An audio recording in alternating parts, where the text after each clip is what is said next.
Welcome to the chat. I'm Catalina Alurs. We have Angelia, Melissa, and guest host Donna Oranger joining the panel today. So excited to have you guys. Oh, me too. Good to be here. Yeah. Oh my gosh, this is awesome. We're so excited. Anytime Donna comes, the conversation somehow gets a little crazier, but very insightful. That's right. Crazy but insightful. Okay, I'm feeling really welcome now. Thank you so much.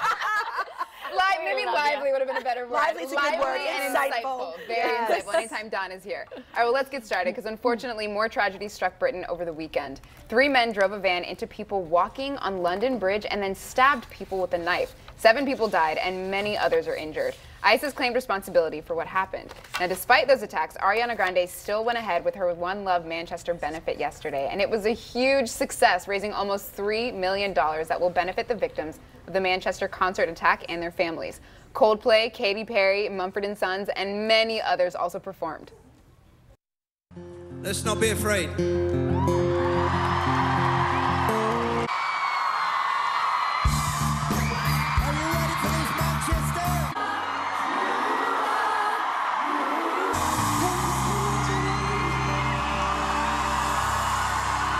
It was beautiful. The concert is expected to raise another $1 million once ticket sales are counted. I mean, it was, I'm going to start tearing up if I start thinking about it again. But I mean, Ariana Grande, spent almost the entire concert tearing up. She couldn't perform one single song without getting choked up in the middle. It was beautiful. What an amazing thing. It was amazing. I mean, she actually took 13 days to put this together, and they ended up raising $13 million, I think over $13 million in the end. That's amazing. The talent that they brought in, the amount of time that they had to put this all together to fly everybody over there. I mean, Robbie Williams, of course, was already there, but there were a few other people that were, from the states that flew over. And I mean, what an amazing experience, and to raise so much money. And what was really cool is they actually raised so much more awareness by putting it online. They were, there's something called, remember Live Aid back in the day? I was just going to say, you have to go back to Live Aid to see something as good as this that made this much of a global impact. Well, now, I guess whoever, they're called Live Nation, is the one that were the underwriters of this event. Live Nation's a ticketing company, They donated their time and energies, and they actually, the whole goal was to beat Nelson Mandela's 70th birthday, because they had the most, they had the tribute concert, and back in 1998 they had the most viewing that anybody had ever had on television, and so they actually think they surpassed this. Right. Yeah, it was that's incredible cool to see that, and I agree with you that that outpouring of emotion and all the artists coming together so quickly is so important for morale and resolve in Britain. And at the same time, the families need this support, they need this money. I would also say, though, that the problem that they're dealing with there in terms of dealing with counterintelligence and the threat of radical jihadism is one that, as wonderful as this concert was, they have a serious problem. The Times of London just reported 23,000 active radicalized jihadists in England, some 3,000 of which they think are a serious threat.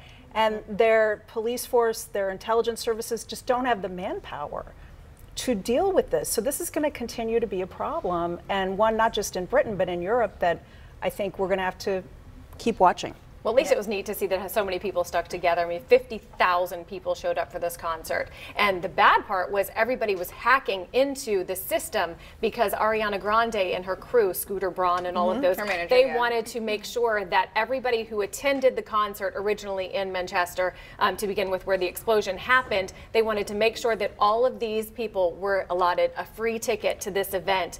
And it sold out in 6 minutes. Right. Yeah. And 6 minutes. And I think that's really the overarching message. Anytime anything like this happens, it almost is, it's a poll on what values do you hold dear in life. And what this says is we value humanity. We value people. We value openness. And it's great there's $13 million and more to come. But what's even greater is saying, listen, we will not be afraid. We will live our lives, and we will prevail because we believe in the greater good of humanity. And I think that is what brings everybody to tears and saying, you know what? It's a threat. There's a real threats here, and there always has been. But we need to come together and be together and act together. And what's great is that it's because her fans are so young. So what's really great is that message about remembering humanity and loving your neighbor, especially coming together after such a tragedy, is that message is being spread to so many young people in this really difficult time in the world, and I think that's really going to hopefully stick with them as But they I get feel like older. the young people are fearless anyway. I mean, every generation was fearless when we were young, but I feel like especially your generation and younger are much more fearless than we were at that young age. So I think it's a good thing. And I these think are so. young people that weren't even around when Live Aid happened. So I thought of That's a Live great Aid. point. I thought of Live Aid when I saw this. It reminded me of that spirit, and that's a good analogy to make for sure. We kind of had that as an example, not necessarily, you know, when we were live, but it's good to see it still. The thought is definitely there, and it still continues. Now, of course, we wanted to get a lot of your reaction on social media. So using the hashtag One Love Manchester, Jack said, just catching up on the One Love Manchester concert. So incredible to see such unity and passion, and of course, the musicians are unreal. Lee weighed in. Last night, we saw how the power of music brings us together, fills us with hope and love. That is so true. And Tegan, who was actually at the show, said last night was absolutely amazing. The atmosphere was insane, so memorable. Glad to be a part of it. I can't imagine what the energy was like while you were there. Yeah. Oh, so beautiful. That'd be so cool. Wish we were there. Yeah, All right, I wish well, we were there, but I also Yeah. wish It never that happened. We, We didn't have to do it. I don't want to have to go to one here, Yeah, right? that's I right. really Exactly don't. I'm happy right. to support, but you know what? Diligence. Yeah, prayers out to the families for sure. All right, well, in light of these recent terror attacks, Facebook is actually taking a stand now. The social media network says it aims to be a, quote, hostile environment for terrorists. Facebook released the statement following Prime Minister Theresa May's call for internet companies to help stop the spreading propaganda. Twitter also says it's working to stop extremists and has already suspended 400,000 accounts within the last year. So what do you ladies think about the role these social medias are playing in the breeding of terrorists and what they should do? I mean, do This you think is they should do tough. that to make a change? You know, I think it's admirable that they're starting to suspend accounts and they're getting more aggressive. I also think it's valid that there's been a criticism that they've been a little late to this party. Right. They should have been on this much earlier. And I think for Facebook in particular, there was this reluctance on the part of CEO Mark Zuckerberg to say, we're a news delivery service. We're not just a social media platform. And you can now throw up content on social media sites that looks like real news, and it's not. You can use it as a platform to bring like-minded people together who have evil intentions. And if we're going to be a free and open society, there's only so much you can do to stop that.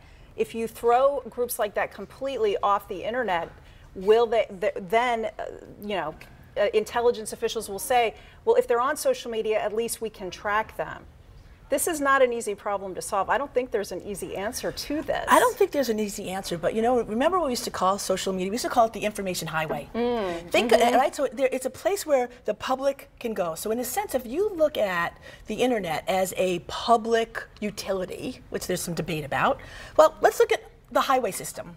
Do we not spend gazillions of dollars to make the highway system safe? Do we not spend a lot of money to make sure that television is safe?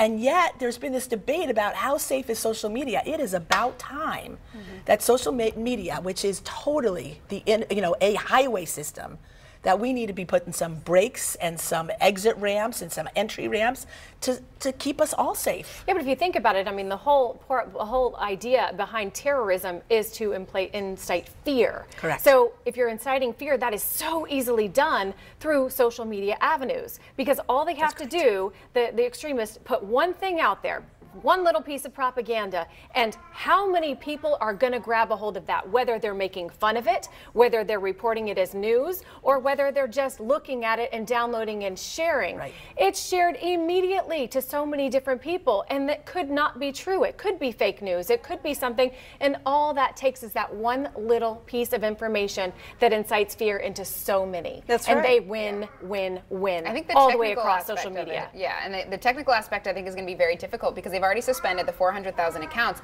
but it's like playing whack-a-mole at this point. Exactly. You cancel one account, another one's going to pop up, 2 minutes later with a new fake email address. So I'm I really get interested that, to see how it's going to have to evolve. Think about TSA.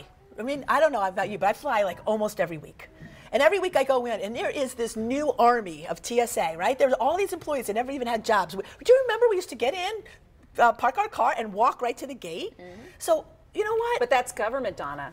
These are private companies, and this is the problem. These are private companies with their own corporate cultures. Now they're being asked to help wage this battle against terrorism and extremism.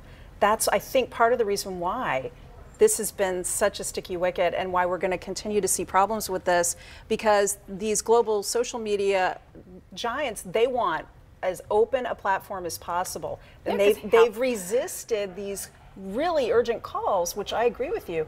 They've resisted these calls to more heavily regulate what they're doing. And, you know, I think that this is going to turn the tide, though, more in the direction that you're saying. Correct. Because this is so clearly an urgent problem. Correct. Oh, absolutely. With dire results, right? Yes. We're creating these opportunities in a sense. And I get the whole idea of free communication, right? Free speech, open businesses. We want transparency. On the other hand, right, where government gets involved is where there's a fear, and I can't even believe I'm saying this, me. On the other hand, they get involved where there's a need. And the question, and what they're really raising is, hey guys, we really have a need here that we really have to look at. I mean, keep in mind, after the San Bernardino shootings, they didn't want to give didn't want to give over to the government. Google didn't want to allow them to unlock that. Apple, that's right. Apple, that's right. On the principle of, you know, they were standing on their principles. That's the conflict. And I got that. I totally got that. Yeah, it's definitely nice little double-edged sword. Yeah, we'll see between, you know, technology companies and the government, but we'll see it every day to day. As the more we learn, the more you'll learn. All right, well, coming up next, the way one basketball superstar took his break has some people upset. Plus the comments that have some people calling for Bill Maher to be fired. See what you think when we come back.